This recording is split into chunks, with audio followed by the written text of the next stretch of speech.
வணக்கம், எல்லாரும் எப்படி இருக்கீங்க? Welcome back to Shabdina's kitchen. இன்னைக்கு நம்ம கிச்சனில் பார்க்க போகிற ரெசிபி எனக்குன்னா தக்காளி மிளகு ரசம் எப்படி பண்ணுறது பார்க்க போகிறோம்.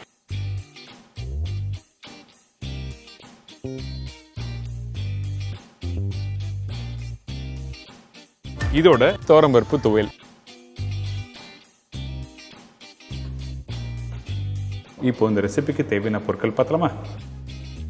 தக்காளி மிளகு ரசத்துக்கு தேவையான பொருட்கள்: மீடியம் சைஸ் தக்காளி 3 நம்பர், பூண்டு 10 பல்லு, காய்ந்த மிளகாய் 5லேருந்து 6 நம்பர், கருவேப்பிலை சிறிதளவு, கொத்தமல்லி தேவையான அளவு, புளி ஒரு மீடியம் லெமன் சைஸ், பெருங்காயம் 1/4 டீஸ்பூன், மஞ்சத்தூள் சிறிதளவு, சீரகம் பவுடர் 1 டேபிள் ஸ்பூன், மிளகு பவுடர் 1 டேபிள் ஸ்பூன், கடுகு 1/4 டீஸ்பூன், முழு சீரகம் 1/4 டீஸ்பூன், உப்பு தேவையான அளவு, எண்ணெய் தாளிக்கிறதுக்கு தேவையான அளவு. இதாங்க இந்த ரெசிபிக்கு தேவையான பொருட்கள்.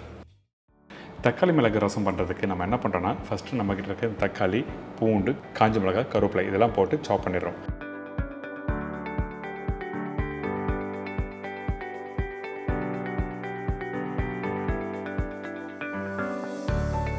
தக்காளி, இந்த கொத்தமல்லி, பூண்டு, கருவேப்பிலை, காஞ்ச மிளகாய் எல்லாமே வித்தின் 1 செகண்ட்லேயே வந்து ரெடி ஆகிடுச்சு. பார்த்தீங்களா? இந்த மாதிரி ஈஸியாக ஜாபை வீட்டில் நீங்கள் பண்ணணுச்சுன்னா இந்த மாதிரி ட்ரை பண்ணி பாருங்கள். அடுத்தது நம்ம என்ன பண்ண போகிறோம்னா, ரசம் தாளிக்க போகிறோம். அதனால கொஞ்சமாக எண்ணெய் ஊற்றிருக்கேன்.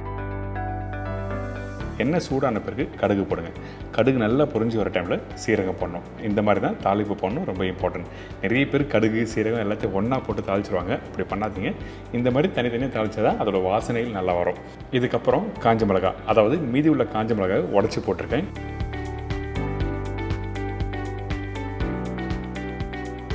இதுக்கப்புறம் பச்சை கருவேப்பிலை இதெல்லாம் போட்ட பிறகு நல்லா பொரிஞ்சு வரும். பார்த்தீங்களா?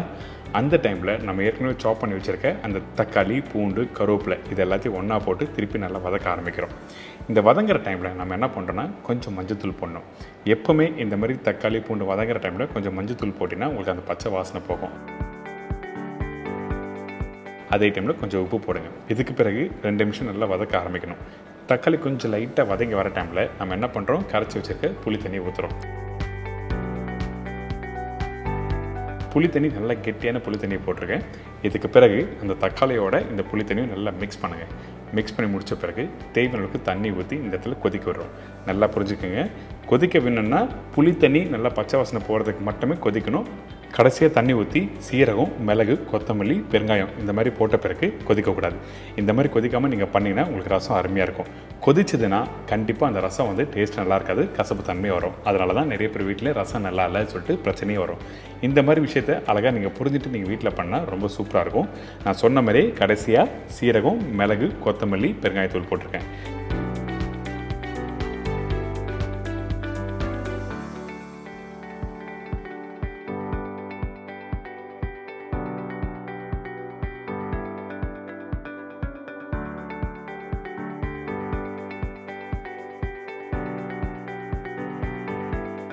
இதுக்கு பிறகு அடுப்போட ஃப்ளேம் வந்து கம்மி பண்ணியிருக்கோம். இப்போ பார்த்தீங்களா, பொங்கவே இல்லைல்ல. இந்த மாதிரி ஸ்லோ ஃப்ளேம் வச்சுட்டு சைடில் பார்த்தீங்கன்னா லைட்டாக பொங்குற மாதிரி இருக்கும். அந்த டைமில் அடுப்பை ஆஃப் பண்ணிவிட்டு நம்ம என்ன பண்ணுறோன்னா, ஒரு கரண்டியை வச்சு நல்லா மிக்ஸ் பண்ணி எடுத்து சர்வ் பண்ணால் சூப்பராக இருக்கும் தக்காளி மிளகு ரசம். இவ்வளோ தான் விஷயம். ரசம் பண்ணுறது எப்படின்னு சொல்லிட்டு கரெக்டாக புரிஞ்சுக்கோங்க. எந்த இடத்துல கொதிக்கணும், எந்த இடத்துல கொதிக்கக்கூடாது. இந்த மாதிரி விஷயத்தை புரிஞ்சுட்டு நீங்கள் வீட்டில் பண்ணினா அருமையான ரசம் நீங்கள் வீட்டில் பண்ண முடியும். இன்றைக்கி இந்த மட்டன் சுக்கா, அதுக்கப்புறம் தக்காளி மிளகு ரசம் எப்படி பண்ணுறது எல்லாரும் தெரிஞ்சிருக்கும். கண்டிப்பாக ட்ரை பண்ணி பாருங்கள். இது தொடர்ந்து துவரம்பருப்பு துவையல்.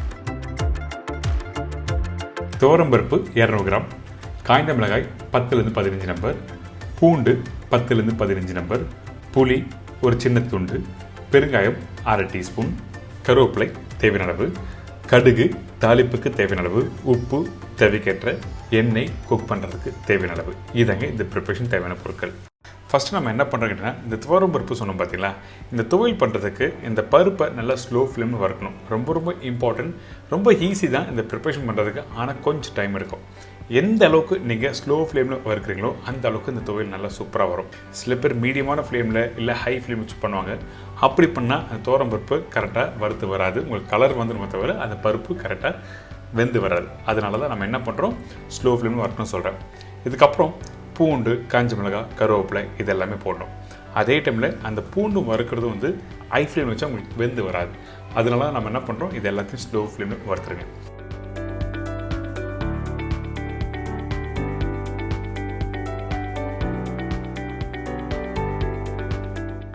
இப்போ ஆல்மோஸ்ட் ரெடி ஆகிடுச்சு. அதாவது ஒரு 70% ரெடி ஆன பிறகு நம்மக்கிட்ட இருக்க இந்த கருப்பு புளி போடுறோம்.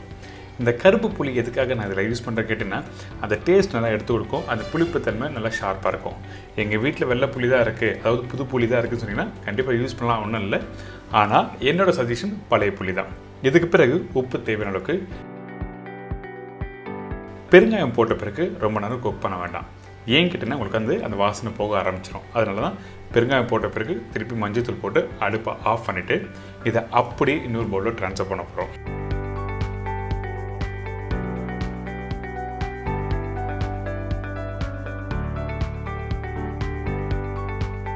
இந்த மாதிரி ட்ரான்ஸ்ஃபர் பண்ணிவிட்டு நல்லா சூடு ஆறட்டும். அதுக்கப்புறம் அரைக்க ஆரம்பிங்க.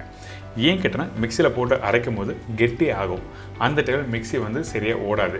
அதனால தான் நம்ம என்ன பண்ணுறோம், சூடு ஆறின பிறகு அரைக்கலாம்னு சொல்கிறோம். தேவையான அளவுக்கு போட்டு இதுக்கப்புறம் மிக்சி ஜாரில் போட்டு தேவையான தண்ணி ஊற்றி அரைக்கிறோம். எடுத்த உடனே தண்ணி அதிகமாக ஊற்ற வேண்டாம், கொஞ்சமாக ஊற்றி அரைங்க. வேணும்னா திருப்பி நீங்கள் ஊற்றிக்கலாம். அதே மாதிரி தான் உப்பும்.